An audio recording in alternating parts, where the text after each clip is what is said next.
من يهده الله فلا مضل له ومن يضلل فلا هادي له ونشهد أن لا إله إلا الله وحده لا شريك له ونشهد أن سيدنا ومولانا وحبيبنا وحبيب ربنا محمدا عبده ورسوله أما بعد فأعوذ بالله من الشيطان الرجيم بسم الله الرحمن الرحيم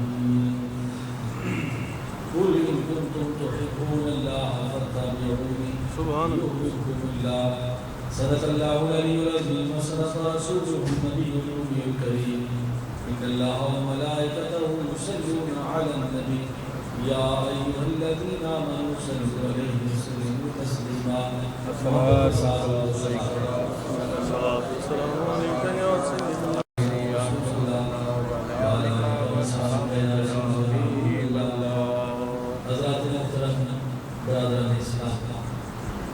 اللہ تعالیٰ کا شکر ہے اس کے فضل و احسان سے میں آپ صاحب جمعہ مبارک کی پرتودہ گھڑیوں میں حاضر ہے۔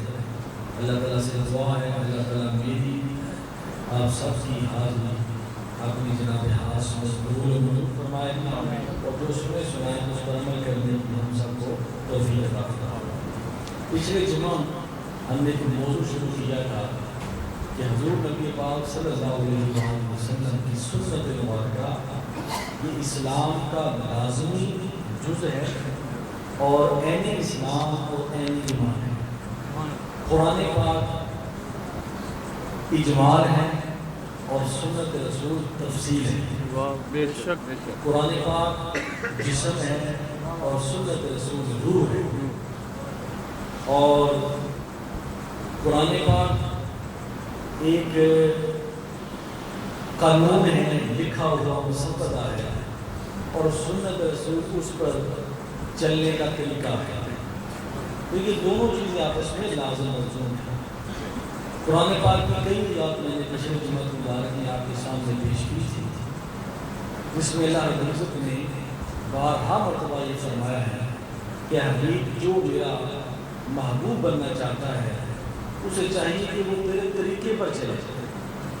اور اللہ تعالیٰ نے قرآن اور سنت کا ایسا جوڑ پیدا فرما دیا ہے کہ کوئی اس کو جدا نہیں کر سکتا۔ اگر سارے قرآن پاک میں ہر چیز کا ذکر موجود ہے، ہر چیز کا حل بھی موجود ہے، لیکن جو طریقہ ہے وہ حضور علیہ السلام کی ذات بابرکات سے ہمیں نصیب ہوتا ہے۔ ورنہ تو سنت رسول جو ہے، جن لوگوں نے سنت رسول کا انکار کیا کہ ہمارے لیے قرآن کافی ہے، ہمیں سنت کی ضرورت نہیں ہے، وہ لوگ بھٹک گئے۔ جب ان سے کہا گیا کہ نماز کا طریقہ ہمیں قرآن پاک سے دکھاؤ، تو انہوں نے کہا قرآن کہتا ہے اقیموا الصلاۃ، لیکن جو طریقہ ہے قرآن ہمیں کہتا ہے کہ مصطفیٰ کی طرف جاؤ، وہ تمہیں نماز پڑھنے کا طریقہ بتائیں گے۔ سبحان اللہ۔ قرآن کہتا ہے زکوٰۃ دو، تو اس کیسا نصاب ہے، کن کن کو دینی ہے، کون کون سے افراد ہیں، کس چیز کا کتنا نصاب ہے، یہ اللہ رب العزت نے سنت رسول میں رکھا ہے۔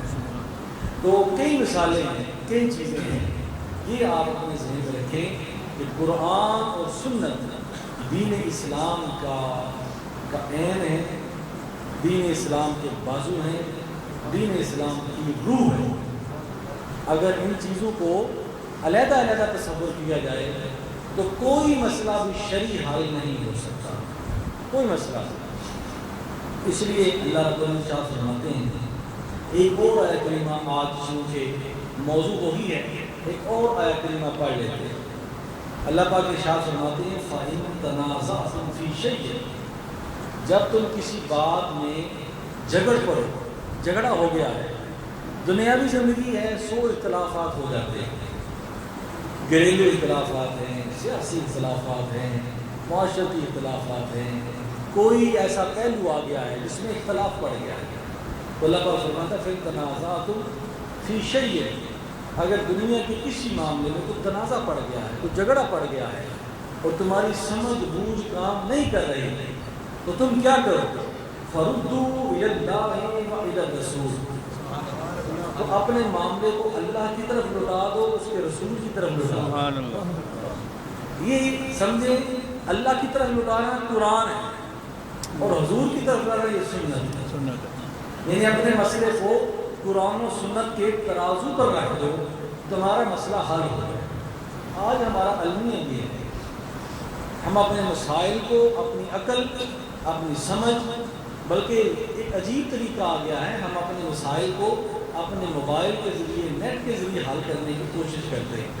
حالانکہ یہ مسئلے کا حل ہرگز نہیں ہے۔ اگر ہمارے مسائل حل ہو سکتے ہیں تو ان کا بالکل واضح طور پر ذکر اللہ تعالیٰ نے قرآن اور حدیث میں رکھ دیا۔ تو فرمایا اگر کوئی جھگڑا پڑ جائے، اگر کوئی تنازع پڑ جائے تو فردوا الی اللہ و الی الرسول، اپنا معاملہ اللہ کی طرف لوٹا دو، یا اور اس کے یا نہیں ہے، اگر یا آئے تو پھر آپشن آ جاتی ہے، یا یہ کر لو یا یہ کر لو، نہیں اللہ پاک فرماتے نہیں، الی اللہ و الی الرسول، اللہ اور اس کے رسول کی طرف لوٹا دو۔ سبحان اللہ، اس کی وجہ یہ ہے کہ رب نے حکم دیا ہے کہ جب یہ مسئلہ بن جائے تو میرا یہ حکم ہے، اور اس کو کرنا کیسے ہے وہ سنت مصطفیٰ۔ تو دونوں اس کے مقامات پر اللہ پاک نے فرمایا اطیعوا اللہ و اطیعوا الرسول، اللہ کی اطاعت کرو، اس کے رسول کی اطاعت کرو، ٹھیک ہے؟ تو یہ قرآن پاک میں کئی مقامات پر، بلکہ اللہ تعالیٰ نے تو اپنی رضا، اپنے سارے معاملات حضور کے جو ہے وہ اسوے میں رکھ دیے۔ سرکار کوئی چیز پھینکیں تو اللہ پاک فرماتے ہیں یہ آپ نے نہیں پھینکی، میں نے پھینکی۔ سبحان اللہ، کیا بات، اور یہ تو میں حدیث نہیں پڑھ رہا، قرآن پاک۔ اللہ پاک فرماتے ہیں جب حضور علیہ السلام نے ایک غزوہ کے موقع پر کفار پر ہاتھ میں مٹی پکڑی اور کفار پر پھینک دی، کفار کو پھینک دی، جس کافر کے آنکھ میں ایک ذرہ بھی پڑا اس کی آنکھ جاتی ہے، اس وہیں مر کے زخم کھا کے مر گیا، اتنی شدید تکلیف تھی۔ تو اللہ رب العزت ارشاد فرماتے ہیں وَمَا رَمَيْتَ إِذْ رَمَيْتَ، اے حبیب تو نے نہیں پھینکا جب تو نے پھینکا۔ اللہ اللہ، یہ قرآن ہے نا، اس کا ایک منشا یہ ہے کہ اللہ پاک فرماتے ہیں، کئی لوگ بڑی رٹ لیں یہ مسئلہ ہمیں قرآن سے دکھائیں، بھی قرآن کے ساتھ جب حدیث نہ بنائیں گے تو اس وقت تک کوئی چیز جو ہے وہ، ایک بندہ جو ہے وہ بغیر زبان کے، آنکھوں کے، کانوں کے کھڑا کر دے، اسے کیا پتا۔ تو فرمایا کہ وَمَا رَمَيْتَ إِذْ رَمَيْتَ، حبیب جب تو نے پھینکا تو تو نے نہیں پھینکا، وَلَٰكِنَّ اللَّهَ رَمَىٰ، وہ تو رب نے پھینکا ہے، اللہ اللہ، کیونکہ تیرا پھینکنا بھی تیرا پھینکنا نہیں، وہ رب کا پھینکنا ہے۔ سبحان اللہ، سبحان اس میں اللہ، کوئی طریقہ کیا بات، حضور کا نہیں، وہ در حقیقت اللہ تعالیٰ کا حکم ہے جو حضور کے جسم سے جو ہے وہ رونما ہوتا ہے، اللہ، بے شک، کیونکہ آپ مظہر نور خدا، سبحان اللہ، سبحان اللہ اللہ، کی ذات کا مظہر ہے۔ سبحان اور بھی کئی آیات ہیں، اللہ پاک فرماتے ہیں میرے حبیب کریم صلی اللہ علیہ وسلم، خود حضور کی ایک حدیث پاک جو پچھلے جمعہ میں نے بیان نہیں کی تھی، حضور نے فرمایا میں دو چیزیں تم میں چھوڑ کے جا رہا ہوں، ایک نہیں فرمائی، فرمایا دو چیزیں، سب سے پہلی کتاب اللہ اور دوسری میری سنت، میں اپنا طریقہ چھوڑ کے جا رہا ہوں۔ اور ایک روایت میں آتا ہے کتاب اللہ و اطرتی، اور میری اہل بیت ہے، تو اہل بیت بھی حضور کی سنت ہے، سنت ہے، سبحان اللہ، سرکار کے طریقے پر چلے ہیں حضور کے گھر والے، تو فرمائے قرآن کو نہیں چھوڑنا ہے، میری گھر والوں کو نہیں چھوڑنا، سبحان اللہ، یا قرآن کو نہیں چھوڑنا، میری سنت کو نہیں چھوڑنا۔ تو سنت اور اہل بیت یہ تو جڑے ہوئے ہیں۔ حضور نے فرمایا میری اہل بیت اور قرآن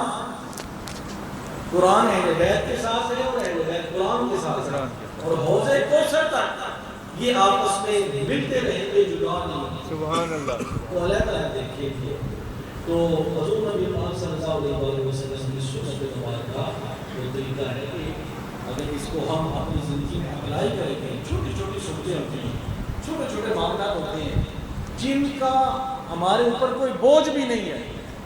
دیکھیں ہم نماز پڑھنے کے لیے آتے ہیں، سب اہتمام کر لیتے ہیں، نہانا بھی ہے، غسل بھی کرنا ہے، وضو کرنا ہے، کہیں ایسے سنتے ہیں کوئی خرچہ ہی نہیں ہے، لیکن پھر بھی سرکار فرماتے ہیں اگر وہ بندہ کرے تو میں اس سے خوش ہو جاؤں گا، اور اگر میری 100 سنتوں کو کوئی زندہ کرے گا تو قیامت کے دن کوئی میری ایک سنت کو زندہ کرے گا، اس وقت جب لوگ میری سنت کو چھوڑ چکے ہوں گے تو میں قیامت کے دن اس کے نام مانی 100 شہداء میں سبحان اللہ 100 شہداء۔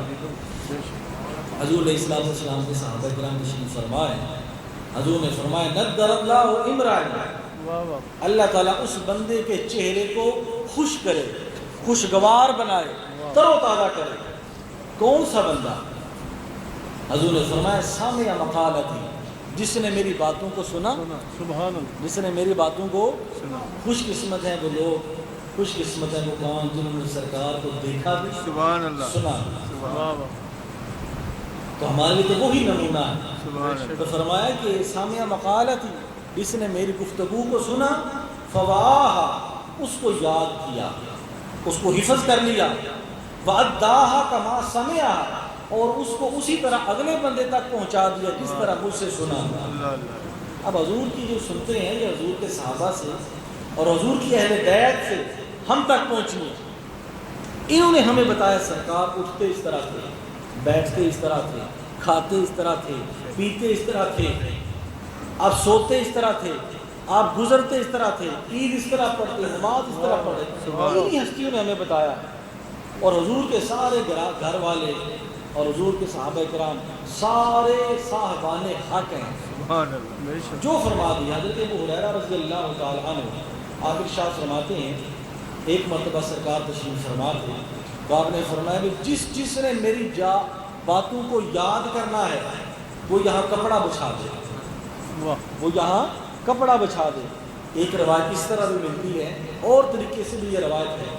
حضرت ابو ہریرہ فرماتے ہیں کہ میں نے بھی اپنی چادر بچھا دی، سرکار نے کچھ پڑھا، فرمایا اس کو اپنے سینے سے لگا لیا، سینے سے لگا لیا۔ حضرت ابو ہریرہ فرماتے ہیں پہلے میرا حافظہ کمزور تھا، جو بات سنتا وہ مجھے یاد نہیں رہتی تھی، جب سرکار کی وہ متبرک چادر میں نے اپنے جسم سے لگائی اب جو بھی سنتا وہ مجھے بھولتی نہیں۔ سبحان اللہ، 5,500 احادیث انہوں نے سرکار سے لی اور ہم تک پہنچا دی۔ سبحان اللہ، سبحان اللہ، رسول علیہ السلام کے وہ واحد صحابی ہیں جو اصحاب صفہ میں سے ہیں، اور سب سے زیادہ احادیث جو مروی ہیں وہ ان سے مروی ہیں۔ سبحان اللہ، نام کا عبدالرحمن تھا، عبداللہ بھی آتا ہے، لیکن یہ سو رہے تھے بلیو سے پیار کرتے ہیں، تو سرکار نے فرمایا یا ابا ہریرہ، اے بلیو کے باپ، تو وہی نام مشہور ہو، ابو ہریرہ کے نام سے مشہور ہو۔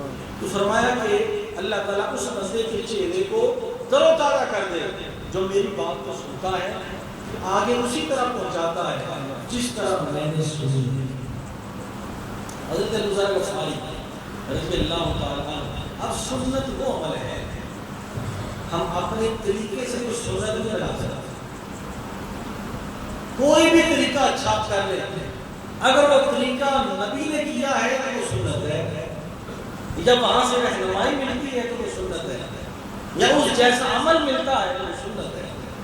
اگر اپنی طرف سے کوئی چیز کر لیں گے اور ایک اہم سنت ہے تو سنت ہے، ہاں جو چیز کر رہے ہیں وہ قرآن و سنت کے خلاف نہ ہو، قرآن و حدیث کے خلاف نہ ہو، تو اس کا آپ کو ثواب بھی ملے گا اور وہ عمل خیر بھی ہے، وہ عمل خیر بھی ہے۔ تو فرمایا اس بندے کا چہرہ خوشگوار ہو، تر و تازہ ہو، جو میری بات کو سنتا ہے اور اس طرح آگے پہنچاتا ہے۔ حضور نبی پاک صلی اللہ علیہ وآلہ وسلم کے پہلے خلیفہ حضرت سیدنا صدیق اکبر رضی اللہ تعالی عنہ، آپ جب منبر میں بیٹھے پہلا خطبہ آپ نے ارشاد فرمایا، آپ نے فرمایا لوگوں مجھے تمہارا خلیفہ بنایا گیا ہے، اگر میں قرآن و سنت کے مطابق فیصلہ کروں تو میرے ساتھ چلنا، اگر قرآن و سنت کے خلاف فیصلہ کرو تو میرے ساتھ نہیں چلنا، میری سر کو بھی کرنا، یہاں تک میں اپنے مرکز تک پہنچ جاؤں، اپنے مرکز تک پہنچ جاؤں۔ قرآن و سنت کے مطابق فیصلہ ہو تو قبول کر لینا۔ اور حضور کے صحابی حضرت معاذ رضی اللہ تعالیٰ، ان سے کسی نے پوچھا کہ آپ کس کو خلیفہ بناتے ہیں؟ فرمایا جو قرآن اور سنت کا پابند ہوتا ہے سبحان اللہ ہم اسے اپنا خلیفہ بناتے ہیں. فرمایا اگر کوئی قرآن اور سنت سے ہٹ کر ہو تو ہم اسے ایک دن کے لیے برداشت نہیں کرتے. اسے پتہ چلتا ہے کہ حضور کے سارے خلفاء قرآن و سنت کے پابند تھے. بے شک قرآن و سنت کے پابند تھے. ورنہ کس خلیفہ کی مجال ہے کہ وہ صحابہ کرام کے ہوتے ہوئے وہ حضور کے گھرانے کے ہوتے ہوئے حضور کے منبر پر بیٹھتا. حضرت علی فرماتے ہیں کہ حضرت سیدنا صدیق اکبر رضی اللہ عنہ کے بارے میں جب آپ سے سوال کیا گیا کہ آپ نے ان کو خلیفہ بنایا تو آپ نے ارشاد فرمایا کہ حضور نے ہماری ظاہری حیات میں اپنے مسلح پہ صدیق کو کھڑا کیا, ہمارے دین کا امام بنایا. تو جو دین کا امام ہے وہ ہماری دنیا کا امام ہے. سبحان اللہ سبحان اللہ. قرآن و سنت میں یہ مثالیں آیت میں زمین ان کو جدا نہیں کیا جا سکتا, یہ ایک جیسے. حضور نے فرمایا جو مجھ سے سنے پھر آج اس پر عمل کرے. چھوٹی چھوٹی سنتے ہیں. مثلا آپ مسجد میں آتے ہیں, مسجد میں آئے کچھ لوگ ایسے ہوتے ہیں جو مسجد میں آ کر بیٹھ جاتے ہیں, یہاں کوئی عمل شمل نہیں کرتے. آئیں تو جب آپ مسجد میں آئیں تو بایاں پاؤں رکھیں, دایاں پاؤں رکھیں, دایاں پاؤں رکھیں. یہ سنت ہے اس لیے کہ خیر کی طرف جا رہے ہیں. باہر جائیں تو بایاں پاؤں رکھیں, شر کی طرف جا رہے ہیں. اور جو دو دعائیں ہیں کہ یا اللہ میرے لیے اپنی رحمت کے دروازے کھول دے, جب باہر جائیں تو یا اللہ میرے لیے اپنی رحمت اور فضل کے دروازے کھول دے. اور حضرت فاطمہ رضی اللہ تعالی عنہا ارشاد فرماتی ہیں کہ اول آخر 3 دفعہ درود شریف پڑھیں تو سرکار کی توجہ مل جاتی ہے. سبحان اللہ سبحان اللہ. جب مسجد میں انٹر ہو جائیں تو پڑھ لیں نویت سنت الاعتکاف, یا اللہ یا رب العالمین میں سنت اعتکاف کی نیت کرتا ہوں. جب آپ بیٹھے رہیں گے آپ کو اعتکاف کا ثواب ملتا رہے گا. جمعہ بھی ہوگا, خطبہ بھی سنیں گے. جب جائیں گے تو اعتکاف کرنے والے کا بھی ثواب ملے گا. اب مجھے یہ بتایا کہ ان ایسی باتیں کرنے سے ہمارے اوپر کو وزن پڑا ہے. اگر آپ آ گئے ہیں, پہلے آ گئے ہیں, اللہ تعالیٰ کو پہلے لائے تو آ کر تحیت الوضو کے یا تحیت المسجد کے آپ نفل پڑھیں.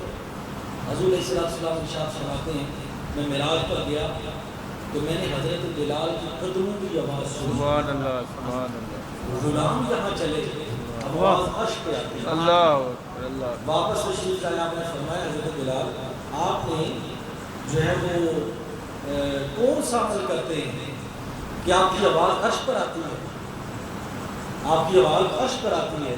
تو آپ نے ارشاد فرمایا یا رسول اللہ مجھے اور تو کوئی فرض نہیں بتایا, فرض نہیں بتایا.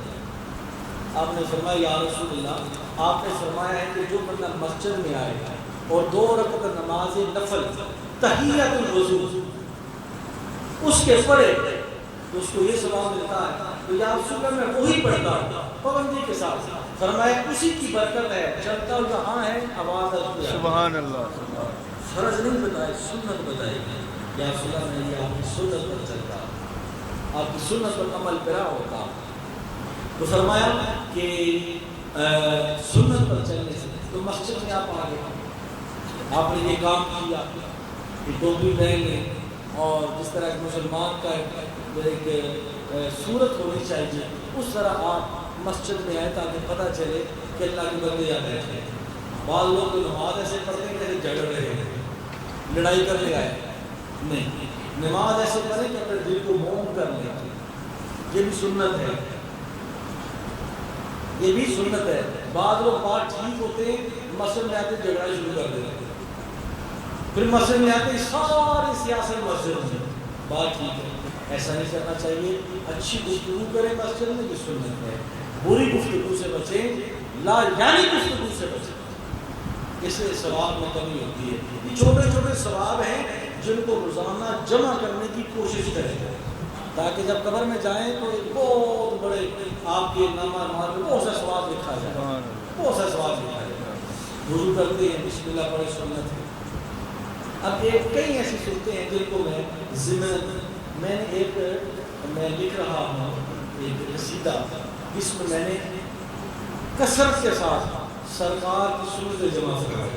سبحان اللہ. اور شعر کی شکل میں ہیں وہ ساری سنتیں تو میں نے اشعار کی شکل میں وہ میں جمع کروں انشاءاللہ، کبھی موقع بنا تو وہ میں ساری آپ کو بیان کروں گا. وہ تمام تو نہیں ہے لیکن اکثر شامل ہے سرکار کی سنت، کیونکہ اچھا شعر کہنا بھی سنت ہے، اچھا شعر کہنا بھی سنت ہے، نعت سننا بھی سنت ہے اور نعت پڑھنا بھی سنت ہے. سبحان اللہ سبحان اللہ. یعنی نعت پڑھنا بھی سنت ہے اور نعت سننا بھی سنت ہے، واز کہنا بھی سنت ہے اور واز سننا بھی سنت ہے. ہمیں چند سرکار کی خوبصورت سنتیں وہ آپ کے سامنے شیئر کرنا چاہتا ہوں، جن کی طرف ہماری توجہ ہی نہیں.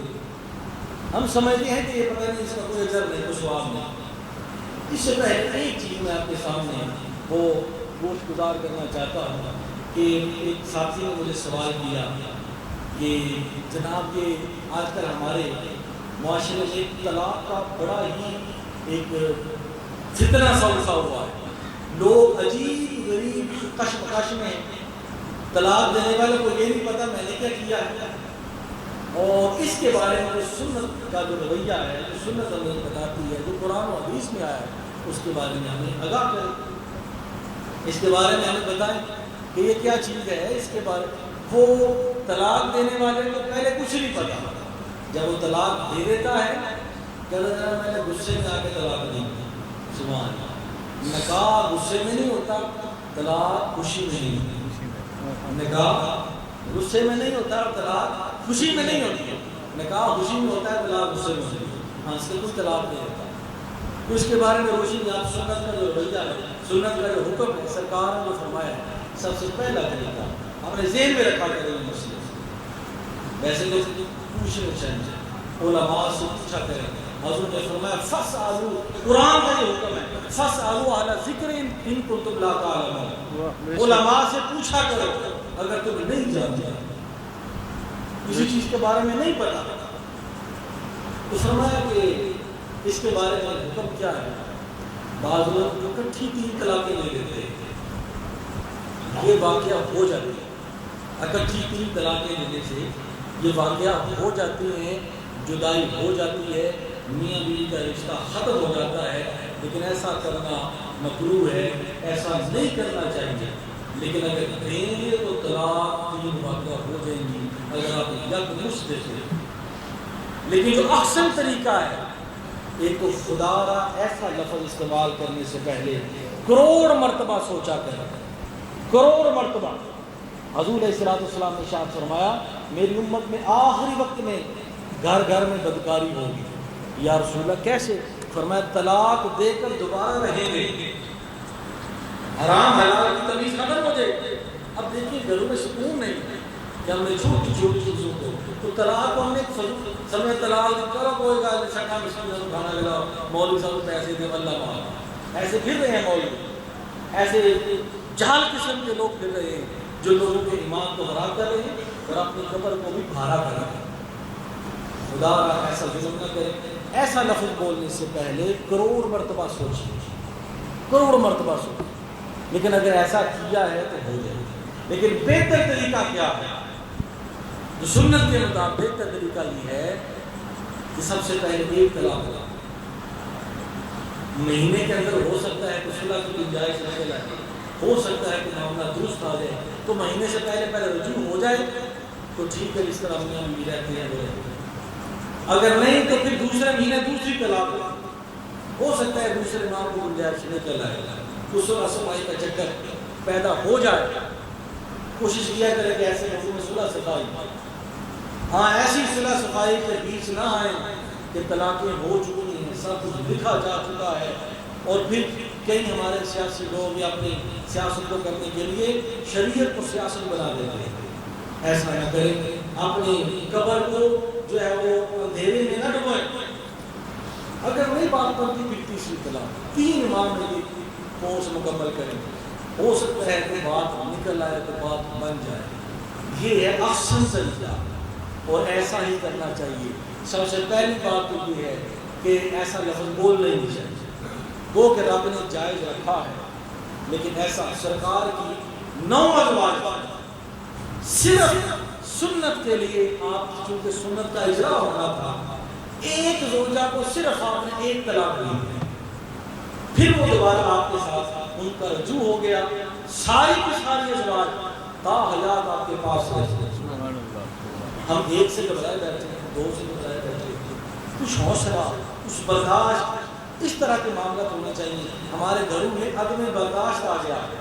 میرے پاس ایسے کئی مسائل آئے کہ کچن میں تھوڑی سی لڑائی ہوئی، تو شوہر نے کہا تم اتنے دلاتا ہوں، اب آئے شاہ صاحب کو لے دے کے مسئلہ، میں نے کہا یہ وہ شاہ نہیں ہے جو پیسے لے کے لوگوں کے فیصلے کرتے ہیں۔ اللہ اللہ، کیا بات، کیا بات، یہ اللہ کے ولی کی گدی ہے، یہاں پیسے سے کام نہیں چلتا، ایمان سے کام چلتا۔ کیا بات، کیا بات، کوئی بندہ ہمیں اللہ کے فضل سے خرید نہیں سکتا۔ شاہ صاحب کی دعائیں، تو میں کبھی بھی ایسا فیصلہ، کبھی ایسا ہم نے فتویٰ نہیں دیا، کبھی ایسی ہم نے بات نہیں کی، فلاں کے پاس میں وہاں سے لے میں نے کہا وہ اٹھانے وہ بہت بھی جاتے ہیں، تمہارا مسئلہ چلا اتنے پیسے نہیں ایسا نہیں کرتا۔ تو کئی ہزار مسائل، سو مسائل آتے ہیں کہ ٹیچر میں چھوٹی سی لڑائی ہوئی، فٹافٹ ہم اس طرف آ گئے، کوئی اور مسئلہ، کوئی اور طریقہ اختیار کر لیا تو بہتر طریقہ میں نے آپ کو بتا دیا۔ اگر کوئی مسئلہ مسائل ہو تو پھر آپ علیحدہ پوچھ سکتے ہیں۔ تو یہ ہے سنت طلاق، یا ایک ایک کر کے طلاق دے، اول تو یہ لفظ ہی نہ بولو، برداشت کرے۔ حضرت میں بڑا خوبصورت واقعہ آپ کے ذہن میں، حضرت یہ ابو الحسن حرقانی رحمۃ اللہ تعالی، آپ کی زوجہ بڑی سخت ہے، ایک مرید آپ سے ملنے کے لیے آیا تو آپ گھر سے باہر تھے اور آپ کی زوجہ باہر نکلی، تو انہوں نے کہا جناب میں حضرت ابو الحسن حرقانی سے ملنے کے لیے آیا، تو انہوں نے بڑے نازیبا کلمات کہے، انہوں نے کہا تم نے اسے پیر بنایا ہو، اس کو تو کسی کام کا بندہ نہیں ہے، وہ کچھ بھی نہیں، ایسے لوگوں سے ملنے چلے آتے ہیں۔ اب حضرت ابو الحسن حرقانی رحمۃ اللہ علیہ کی شان پوچھنی ہو تو حضرت بعض امام اسلامی سے ملنے چلے آتے ہیں، تو گھر والے اکثر ان کو علم نہیں ہوتا تو ان کو وہیں رہنے دیں، ان کو وہیں رہنے دیں۔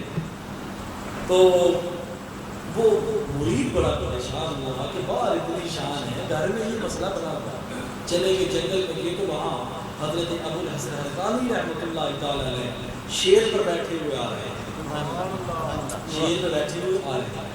کسی نے پوچھا حضور گھر میں یہ آ گیا، باہر یہ آ گیا؟ فرمایا میں اس کے جو ان الفاظ پر صبر کرتا ہوں، میں اس کے ان گستاخی پر صبر کرتا ہوں، باہر آتا ہوں اللہ تعالیٰ مجھے شیر کی سواری کروا دیتا ہے۔ سبحان اللہ، پانی کے پاس نہیں جانا پڑتا، پانی خود میرے پاس آ جاتا ہے۔ سبحان اللہ، میں جو مانگتا ہوں رب مجھے دے دیتا ہے۔ جب رب مجھے اتنا نواز رہا ہے تو چھوٹا موٹا صبر کر لے گا، اور میں اچھی ہے دو دیتی ہے، کھانا کھلا دیتی ہے، اس کے الفاظ اسی تک رہنے دیں۔ تو یہ اولیاء کرام کا مقام۔ اب یہ جو ہمارے نئی نسل آ رہی ہے، میں اسے کہتا ہوں یہ موبائل جنریشن ہے، نیٹ جنریشن ہے، بلکہ ٹچ جنریشن آ گئی ہے۔ بالکل کسی مسئلے کو اس طرح کرتے ہیں کہ ٹچ کر کے چلو وہ ہمارے لیے مسئلہ بن جاتا ہے، لیکن ہم نے تو وہی فیصلہ کرنا ہے۔ وہ کہتے ہیں جس ٹچ کر کے مسئلہ ہو اس طرح طلاق دے دیں، چلو گھر برباد ہو گیا، اس سے عورت کو بھی نقصان ہوتا ہے اور مرد کو بھی بہت نقصان ہوتا ہے۔ سرکار کی سنت یاد رکھیے کہ آپ کے 9 ازواج تا حیات آپ کے پاس صرف ایک طلاق وہ بھی واپس آ جائے۔ تو یہ طریقہ ہدارہ استعمال کیا کریں، اپنے غصے کو قابو رکھیں۔ غصے کو قابو کرنا بھی سنت ہے۔ حضور کے صحابی تھے، حضرت یا رسول اللہ صلی اللہ علیہ وآلہ وسلم مجھے کو نصیحت فرمائی، آپ نے فرمایا غصہ نہ کیا کریں، کیونکہ طبیب تھے نا، اللہ کے رسول طبیب بھی ہیں، حبیب بھی ہیں، حکیم بھی ہیں، نذیر بھی ہیں، بشیر بھی ہیں۔ تو فرمایا کہ غصہ نہ کیا کریں۔ وہ جلالی تھے صحابی، اب دوبارہ کیا رسول کو اور نصیحت فرمایا غصہ نہ کیا کریں، یا رسول کو اور نصیحت فرمایا غصہ نہ کیا کریں۔ 3 بار فرمایا پہلوان وہ نہیں جو اپنے مردے مقابل کو بچھاڑ دے، پہلوان وہ ہے جو اپنے غصے کو بچھاڑ دے۔ تحمل حضور کی سنت دیکھیں کہ وہ بڑھیا جو آپ کے جسم پاک پر پورا کرکٹ پھینک دیتی تھی، گندگی پھینک دیتی، بیمار ہو اس کا پتہ لینے کے لیے چلے جاتے ہیں۔ اللہ سبحان اس کا نتیجہ کیا نکلا؟ وہی بڑھیا سرکار کا کلمہ پڑھتی ہوئی دنیا سے چلی جاتی۔ وہ عورت جس کا بوجھ کوئی نہیں اٹھاتا، آپ نے بوجھ اٹھا لیا، سارا رستہ اس بوڑھی عورت سے اپنے بارے میں غیبت چگلی سنتے رہے۔ دروازے پہ پہنچے، آپ نے فرمایا بڑھیا جس کی تو بات تعریفی کر رہی ہے وہ محمد نہیں ہے۔ سبحان اللہ یہ بھی سرکار کی سنت ہے۔ سبحان تو اگر آپ نے اپنی زندگی میں سکون پیدا کرنا ہے تو یہ چھوٹے نہیں، یہ سرکار کے اسوے ہیں، سرکار کے طریقے، ان کو اپنے اندر جو ہے وہ پیدا کرنے کی کوشش کریں اور اپنے اندر لانے کی کوشش کریں۔ تو فرمایا کوئی جھگڑا پیدا ہو جائے اس کو اللہ اس کے رسول کی طرف لوٹا دے۔ چند خوش نما سنتے آپ کے سامنے میں پیش کروں گا۔ اپنے بھائی سے ملو تو مسکرا کے ملو، یہ بھی سرکار کی سنت ہے۔ خندہ پیشانی سے ملنا، خندہ پیشانی سے اپنے بھائی، اگر سگا بھائی ہے پھر بھی، اگر اسلامی بھائی ہے تو پھر بھی جب بھی ملے خوشگواری سے ملے۔ جو نبی یہ کہے کہ اپنے بھائی سے جب بھی ملو خوشی کے ساتھ ملو، خندہ پیشانی کے ساتھ ملو، وہ نبی کیسے گوارا کر سکتا ہے کہ تم مسجد میں باندھ کر سارے نمازوں کو اڑا دو؟ کیا اس نبی کا دل یہ کہتا ہے؟ کہتا ہے جب بھی اپنے بھائی سے ملے، حضور نے فرمایا، حضور کے صحابہ فرماتے ہیں ہم نے سرکار کو جب بھی کسی سے ملتے دیکھا آپ کا چہرہ گلاب کے پھول کی طرح کھلا، سبحان اللہ، خوشی کے ساتھ، خندہ پیشانی کے ساتھ۔ تو فرمایا آپ نے اپنے بھائی سے خندہ پیشانی سے ملنا یہ بھی سرکار کی سنت ہے۔ تحفہ دینا یہ بھی سرکار کی سنت ہے۔ کسی کو الوداع کہنا یہ بھی سرکار کی سنت ہے۔ سرکار کے گھر میں کوئی آ جاتا تو آپ اسے دروازے تک چھوڑنے کے لیے آتے مہمان کو، اور پھر اسے دوبارہ کہتے کہ دوبارہ میرے گھر میں آنا، یہ بھی سنت ہے۔ دعوت کرنا اور دعوت کو قبول کرنا یہ بھی سرکار کی سنت ہے۔ حضور نبی پاک صلی اللہ علیہ وسلم کی دعوت کرتا آپ وہاں بھی تشریف لے جاتے، اور کسی کی دعوت کرتے وہ بھی آ جاتا، یہ دونوں سرکار کی سنت ہے۔ دعا کرنا اور دعا کروانا یہ بھی سرکار کی سنت ہے۔ سرکار نے دعا کی بھی ہے، دعا کروائی بھی ہے، یہ بھی سرکار کی سنت ہے۔ حضرت عمر فاروق رضی اللہ، اب میں نے لکھ دیا ہے پوری احادیث ہیں۔ حضرت عمر فاروق رضی اللہ تعالیٰ نے آپ فرماتے ہیں میں نے عمرہ کرنا تھا تو میں نے کہا سرکار سے اجازت لے لیں، سرکار سے اجازت لے لیں، پورا قرآن اٹھا کر دیکھ لیں، کہیں نہیں لکھا کہ حج اور عمرے سے پہلے اللہ کے رسول سے اجازت لیں، کہیں نہیں۔ حضرت عمر فاروق کو کسی نے کہا کہ پہلے اجازت لیں؟ ہم قرآن کو زیادہ سمجھتے ہیں یا وہ قرآن کو زیادہ سمجھتے ہیں؟ 250 آیات حضرت عمر فاروق کی شان میں اتنی ہے۔ بخاری اور مسلم کی روایت پڑھ رہا ہے، پڑھی بھی ہے، پڑھاتا بھی ہوں، ٹھیک ہے نا جی؟ تو حضرت عمر فاروق رضی اللہ تعالیٰ فرماتے ہیں کہ میں نے سرکار سے اجازت لی۔ سرکار نے یہ نہیں فرمایا، قرآن میں کہیں لکھا، یہ حضور کے صحابہ کے آداب تھے، آداب تھے۔ پتہ ہے اس عمرے کا کیا فائدہ جو بغیر اجازت کے سرکار کو علم نہ ہو، کیونکہ اصل حاضری اور اثر عمرہ تو سرکار کے بارگاہ کی حاضری ہے۔ تو آپ نے فرمایا اب دعا کروانے کی میں حدیث آپ کے سامنے بیان کر رہا ہوں۔ تو حضور نبی پاک صلی اللہ علیہ وآلہ وسلم نے ارشاد فرمایا، آپ نے فرمایا یا اخیّا اشرکنا فی دعائک ولا تنسانا، فرمایا اے میرے بھائی ہمیں اپنے دعاؤں میں یاد رکھنا، ہمیں بھول نہ جانا۔ اب حضرت عمر فاروق رضی اللہ عنہ فرماتے ہیں خدا کی قسم مجھے اس سے بڑھ کر دنیا و معافیہ کی کوئی نعمت پیاری نہیں، سرکار نے مجھے اپنا بھائی کہہ دیا، سبحان اللہ، سبحان اور مجھے کہا ہے کہ میرے لیے دعا کر۔ اللہ، آج کل عمرہ کرنے جاتی ہے ایسے نکلتے نہیں کرتا، کہنا چاہیے کہ میری دعا بھی کرنا اور میرا سلام بھی پیش کرنا، کہنا چاہیے، یہ نہ کہیں کہ میں فون کر لوں گا۔ جب بھی تو جائے آپ اپنے ذوق کا اظہار کریں، اپنی نیت کا لینا ہے، اپنے حسن اپنا کمائی کرنی ہے تو یہ کہیں گے۔